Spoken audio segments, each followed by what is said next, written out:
This episode of Errata Text is brought to you by the Shard Bugs trading card game Kickstarter.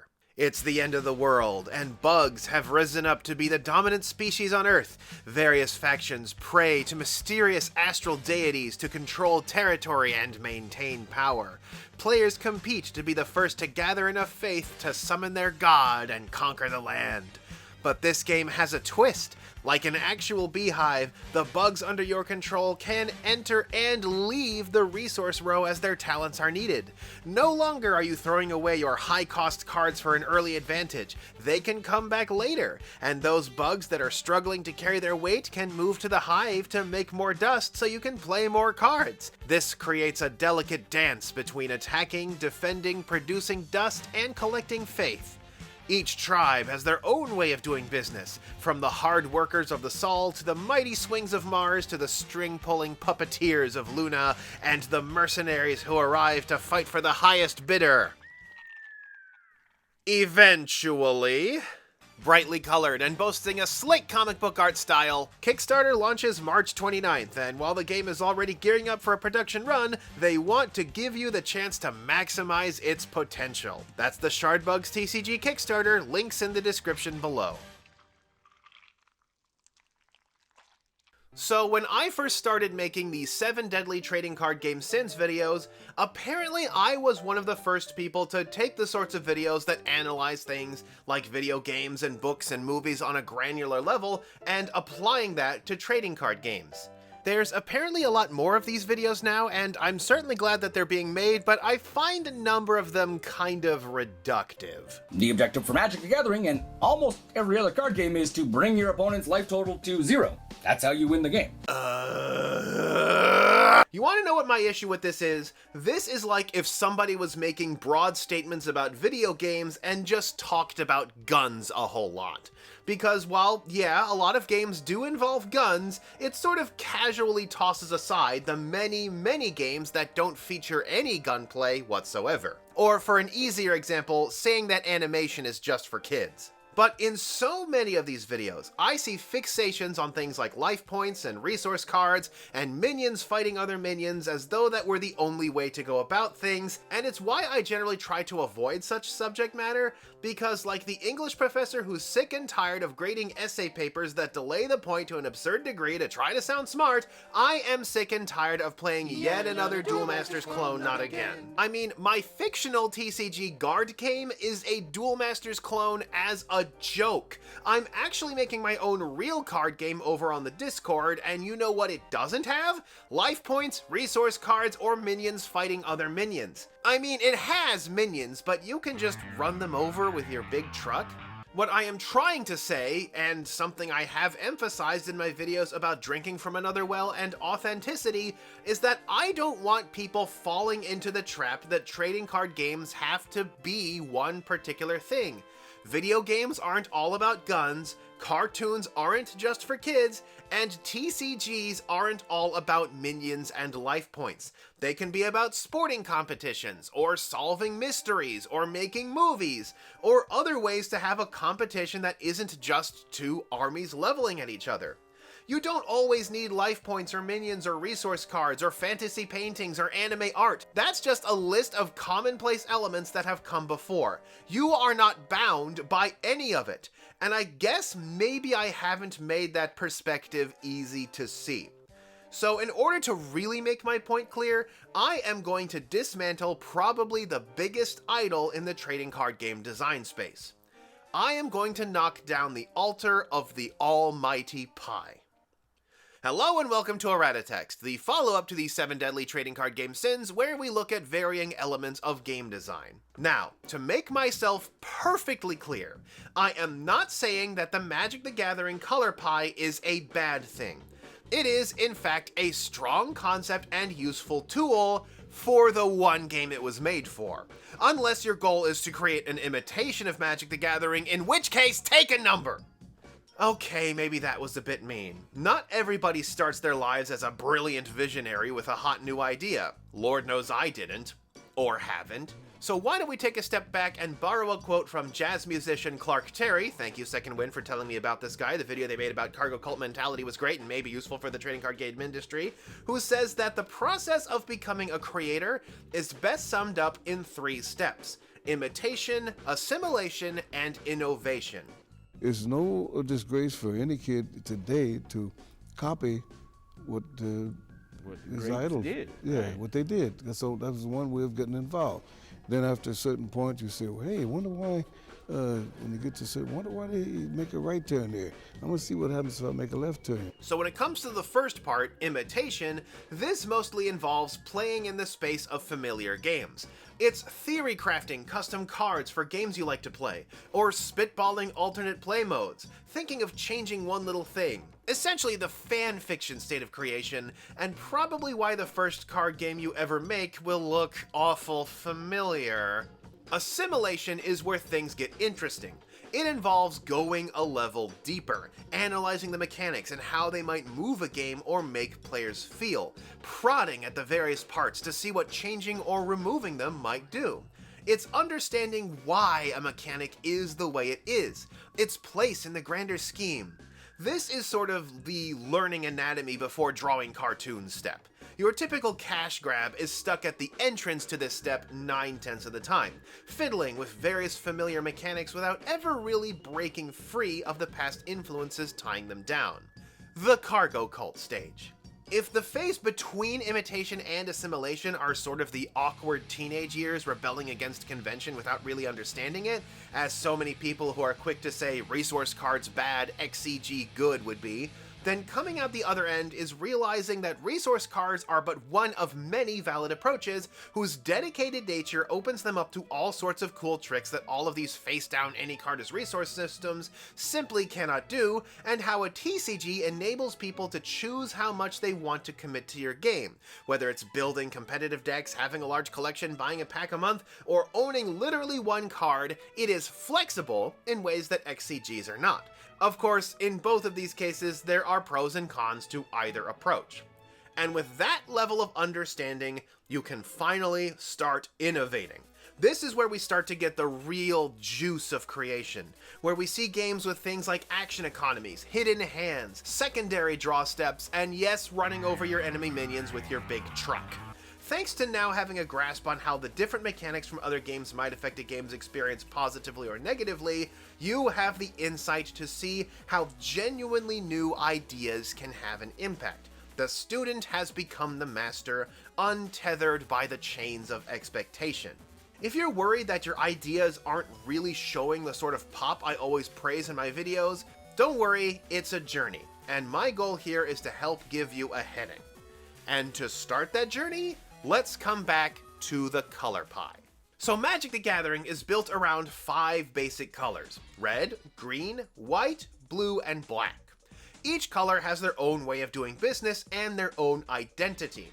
What the color pie does is arrange these 5 colors in a way that places them close to colors that synchronize well with them and away from colors that oppose them. For example, while white's themes of morality and order align well with the interdependence of green and the logic of blue, it is firmly at odds with the chaos of red and the amorality of black. God, I felt dirty just saying that sentence. Are these really the terms they went with on this one? But you can kinda see what's going on here. The goal of the color pie is to make sure that each color's identity and relationships are kept consistent. For example, while blue's counterspells will logically shut down a spell properly and completely, red's counterspells instead cause the magic to scatter off in a different direction, as is befitting of chaos. And then with this pie, one can explore the relationships between colors. The colors you can use are only restricted by the lands in your deck, so you can use this color pie to make pairs, arcs, and wedges of color, each with their own identity that is an amalgam of all of the colors that put them together. While red and blue are technically enemy colors, combining the curiosity and intellect of blue with the chaos and power of red creates the Is It faction, a guild of mad scientists meddling with forces that do not want to be controlled. There is a lot that can be made out of the color pie. From identities, to archetypes, to lore, to factions, to full-on stories based on what each color represents. Like how Elish Norn represents a very corrupt Big Brother version of the ideals normally associated with the color white. But that's just the surface level stuff. Yeah, all that crazy stuff I just listed, all those long discussions on YouTube about what Magic's 5-color identity means, that's the tip of the iceberg, the puddle-deep glimpse of what the color pie actually is. Believe me when I say it goes much further. So let's dive deep through the surface, glimpse the color pie from behind, take apart the pieces, and see how deep the rabbit hole goes. So, from this reversed perspective, what is the color pie? The color pie is Magic the Gathering's tool for internal consistency. That's it. I mean, it's certainly a purpose-built tool with spokes in the middle that are kept in tension through game design that validates those identities, keeping a strong variety and sense of identity for each color and trait, and which can be toyed with and prodded at to generate interesting reactions by tightening or loosening these spokes, or drawing different lines between colors. It gives Magic's designers a place to turn to if they need help when fleshing out a story or set. But yeah, at the end of the day, that's really all this is. A consistency tool that works great for Magic the Gathering, but with a nasty habit of being treated as more than that by so many developers who see it as a blueprint rather than the mere tool it actually is. They are imitating. But why though? Well, because it's easy. Though most of the time I think it's due to a genuine lack of awareness of the state they are in, having become so entrenched in the world of the color pie that they fail to realize that they are stuck in its shadow, making yet another game that organizes things by color where each color has some sort of absolute identity time and time and time again. But now your eyes are open. The color pie is a tool, yes, a great tool for one game. But that doesn't mean dismantling it can't be useful. Like, I pointed out these spokes in the middle of the pie before and how they are kept quote-unquote in tension. These spokes are between the opposing forces of the color wheel in order to help keep the identities of the different colors particularly crisp, preventing them from bleeding into each other and feeling altogether too samey, which can be good to maintain a game's vibrancy and variety. But not every game uses this system, which can cause typal identity to not matter as much. So, a quick question. In Pokemon, which type is the one known for being able to shuffle their energy cards around between various Pokemon? The answer? It depends on the format. I mean, one could say that each type in Pokemon does have a sort of gimmick attached to it. Fire has powerful attacks that burn up your own energy cards, water has attacks that get stronger with accumulation, grass has a lot of self-healing, and psychic has damage counter shenanigans, but those are mostly vestiges of Pokemon's first ever sets. But with other mechanics, such as item lockdown, energy transference, status ailments, card draw, and energy recycling, those can actually waffle on which types they are associated with. This has the effect of making the different types have less of a fixed identity, instead having a combination of both permanent and interchangeable traits, generating more variety that way, and increasing the chance that your favorite Pokemon could wind up on top. So Pokemon doesn't really have a color pie as much as it has a round pool full of little floaties, each carrying their own mechanics that drift between the different colored portions of the edge. And Yu-Gi-Oh? Really, Yu-Gi-Oh has elements because they just think they're neat. It is, for the most part, more defined by its archetypes. And card color? Card color is how the game distinguishes between different card functions, not attributes. But you can see that neither of these other games in the big three use anything resembling a color pie at all. Neither does Flesh and Blood. It, like Star Wars Unlimited, has several types which blend with good and evil modifiers, not limiting itself to just one axis to adjust. I actually look forward to seeing more of these games that feature these sorts of incomparable attributes, where, for example, light and dark are not considered the same as yellow, red, green, and blue. Yeah, Star Wars Unlimited basically took this, I'd say, problematic spoke of the color pie and gave it a 90-degree vertical kick, creating a color pie with a Z axis. This morality-based axis is a second, independent choice from color identity that completely alters the fundamentals of deck building. For example, a red-green light side deck looks nothing like a red-green dark side deck. Rather than just messing with the color names or adding a sixth color or something, we have changed our dynamic entirely. This is what actual innovation looks like, and this is little more than a step outside of the color pie's shadow. It's outside the comfort zone, a first step into a wider world, a fresh take at the very least. Now we're getting there. We're starting to innovate. We have entered the third dimension. And from here, the sky's the limit. Now that we have a better understanding of how these tools come into being, maybe we can try making our own? I'm actually coming up with little games all the time, and the way I derive systems is by looking elsewhere. Drinking from another well, one could say. Yeah, don't just stick to other trading card games for inspiration. You can go outside of that. My collection isn't just made of trading card games. There are also miniatures games and party games and deck builders and co-op games and even just standard classic games like Monopoly and British Clue, which I mysteriously found in an American thrift store somehow. Video games, TV shows, books, movies, real life! A fun exercise is considering how to translate something other than color-based minion combat into a mechanical system.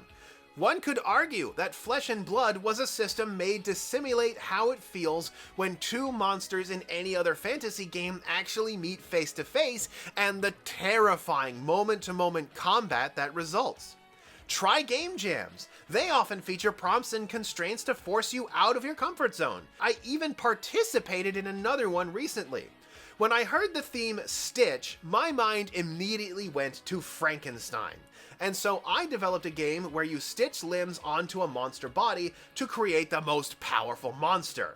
Now, while this could be interpreted as yet another monster combat game not again, I actually went with something more akin to an evil dog show, where players are entering their monsters into contests to be judged while resorting to dirty tricks to get ahead rather than direct conflict. This helps the wacky game of making monsters with silly limb combinations still have a sense of levity.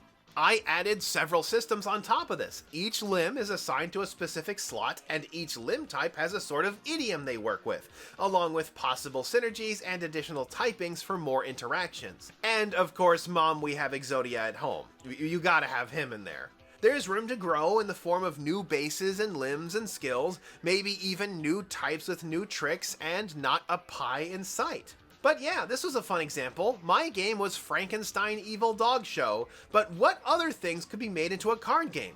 What about investigating a haunted house? Or feng shui furniture arrangement? What would a Battle of the Bands TCG look like? Do you pick a complete band, or do you build one out of multiple characters? How do you limit the band size? Do you limit the band size? Do you start the game with a pre-built band, or do you gather them over time? What sorts of cards and actions do the bands do to both advance their goal and sabotage others? What is the goal? Is the goal to sway the crowd or land a record label? Are there archetypes like pop, rock, and metal? Are there stagehand, roadie, and groupie cards? Do instruments get their own cards? I mean, I'd ask if there were manager cards, but that's the player's role, right? Maybe that's the name for the action or trainer card equivalents. There's some ideas. Granted, it involves building a team to compete with an opponent's team, likely picking a niche to stick to, but I can't imagine it descending into fisticuffs unless one of the bands hires the Hex Asheras for event security or something. Some other games I've thought up include an Arkham horror-inspired pulpy action co-op game meant to feel more like Indiana Jones or old film serials. This would use the subscription card game model I've proposed in the past, where people get sent a new chapter to play every month. I'm also developing a tabletop role-playing game that's meant to simulate the power scaling and zany feel of Dragon Ball. And my in-development trading card game is actually a racing game where you trample enemy minions at the cost of losing progress towards victory. And yes, there is a blue shell card. This is what imitation, assimilation, innovation entails. It's becoming fluent enough in all sorts of different systems that you have the know-how to conjure up a system of your very own that can simulate a specific experience. Look at systems from other games, genres, platforms, and pick them apart to see how they tick. Try to understand why they were built the way they were, what experiences they produce, and maybe where they fall short. Understanding that can help you understand the shortcomings of your own designs and maybe get yourself on track to make the new, unexpected cult classic hit. And the best part, it will be something that you really created from the ground up, not just by cobbling together a bunch of parts from other games. It's your sound and you get to own it. And at the end of the day, that's what the Color Pie really is. Not an altar to be worshipped, but one of a huge number of gizmos to be taken apart for analysis. And I really don't think there's anything wrong with messing around with a magic-like concept, as long as you put yourself into the proper analytical headspace when doing so. Keep these things in mind, and you too can make a better card game. Join us next time on Errata Text.